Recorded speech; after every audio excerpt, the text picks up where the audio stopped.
सभी उपाय करने हैं। अब दूसरी बात, चिंता की बात। आज से दिल्ली में युवाओं का वैक्सीनेशन बंद हो गया है। केंद्र सरकार ने युवाओं के लिए जितने वैक्सीन भेजे थे वो खत्म हो गए हैं, इसलिए युवाओं के वैक्सीनेशन सेंटर आज से बंद किए जा रहे हैं। कुछ एक वैक्सीन की डोजेस बची हैं, वो कुछ एक सेंटर्स में दी जा रही हैं, वो भी शाम तक खत्म हो जाएंगी। कल से युवाओं के वैक्सीनेशन के सभी सेंटर बंद हो जाएंगे। मुझे बेहद दुख है कि हमें वैक्सीन खत्म होने के कारण युवाओं के वैक्सीनेशन सेंटर्स बंद करने पड़ रहे हैं। हमने केंद्र सरकार को भी लिख के बताया है, केंद्र से हमने और वैक्सीन मांगी है। जैसे ही हमें और वैक्सीन मिलेगी हम फिर से ये सेंटर शुरू कर देंगे। दिल्ली को हर महीने 80 लाख वैक्सीन की जरूरत है, 80 लाख डोजेस की। इसके मुकाबले मई में हमें केवल 16 लाख वैक्सीन मिली और जून के महीने के लिए केंद्र ने दिल्ली का कोटा और भी कम कर दिया है।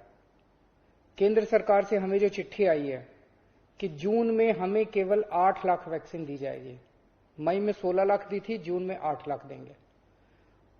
अभी तक हम दिल्ली में टोटल 50 लाख वैक्सीन लगा चुके हैं और दिल्ली के सभी एडल्ट्स को वैक्सीन लगाने के लिए हमें 2.5 करोड़ और वैक्सीन चाहिए।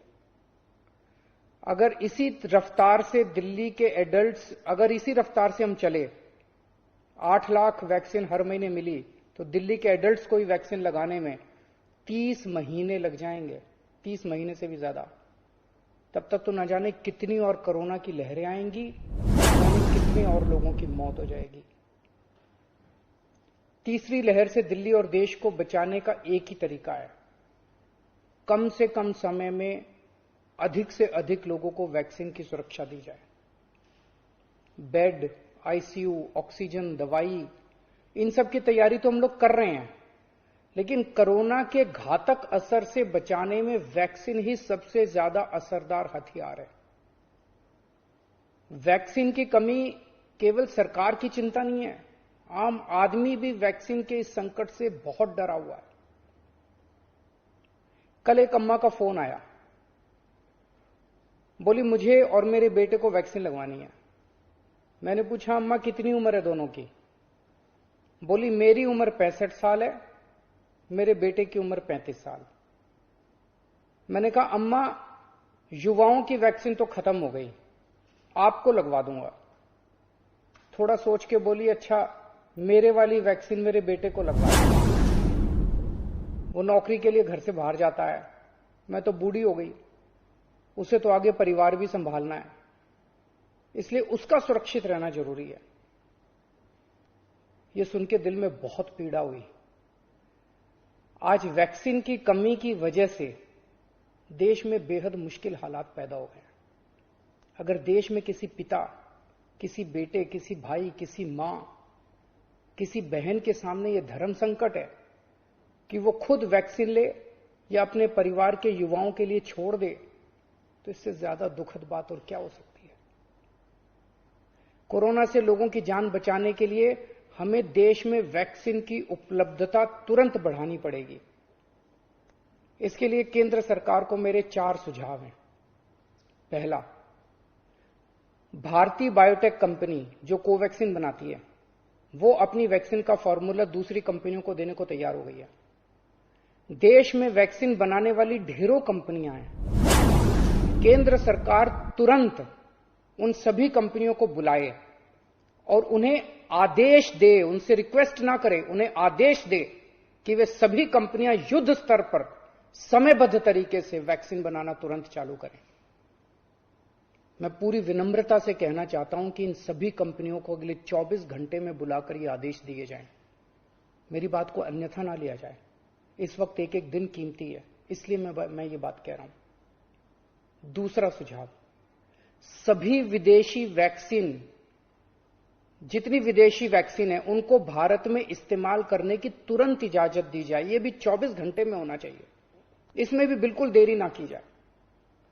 और विदेशी वैक्सीन के जितने निर्माता हैं उनसे भारत सरकार बात करे।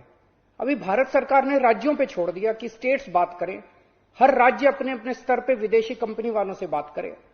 ये कोई अच्छा लगता है? भारत के 36 राज्य और यूनियन टेरिटरी हर कंपनी के सामने जाके आपस में लड़ रहे हैं। महाराष्ट्र हरियाणा से लड़ रहा है, हरियाणा दिल्ली से लड़ रहा है, आपस में लड़ रहे हैं सारे इन कंपनियों के सामने। इससे विदेशों में भारत की क्या छवि बन रही है? भारत सरकार उनसे खरीदेगी तो ये कंपनियां भारत सरकार को बहुत ज्यादा गंभीरता से लेंगी, और फिर भारत सरकार तो सीधे इन कंपनियों के देशों की सरकारों से बात कर सकती है ना। और भारत सरकार जब इन कंपनियों से बात करेगी तो भारत सरकार तो कई 100 करोड़ की वैक्सीन खरीदने की बात करेगी, तो जाहिर है ये कंपनियां भारत सरकार से कहीं ज्यादा अच्छे से बात करेंगी। तो भारत सरकार को इनसे वैक्सीन खरीद के राज्यों में बांट देनी चाहिए।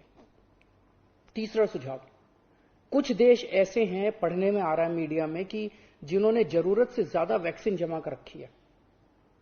उनकी जनसंख्या जितनी है उसके हिसाब से उनको जितनी वैक्सीन चाहिए उससे कहीं ज्यादा वैक्सीन वो स्टोर करके बैठे हैं। उनसे भारत सरकार को वैक्सीन लेने के लिए गुजारिश करनी चाहिए, प्रार्थना करनी चाहिए। और चौथा सुझाव, ये जितने विदेशी कंपनियां वैक्सीन उत्पादक हैं उन्हें भारत में वैक्सीन उत्पादन की तुरंत अनुमति दी जाए। अंत में मेरा केंद्र सरकार से यही अनुरोध है कि दिल्ली को तुरंत वैक्सीन उपलब्ध करवाई जाए ताकि हम फिर से वैक्सीन लगाना चालू करें, अपने वैक्सीनेशन सेंटर खोलें और दिल्ली का वैक्सीन का कोटा भी बढ़ाया जाए। कोरोना की इस लहर में सबसे ज्यादा युवा जिंदगियों का नुकसान हुआ है, युवाओं की मौत हुई है, और दिल्ली में इस वक्त युवाओं के कोटे की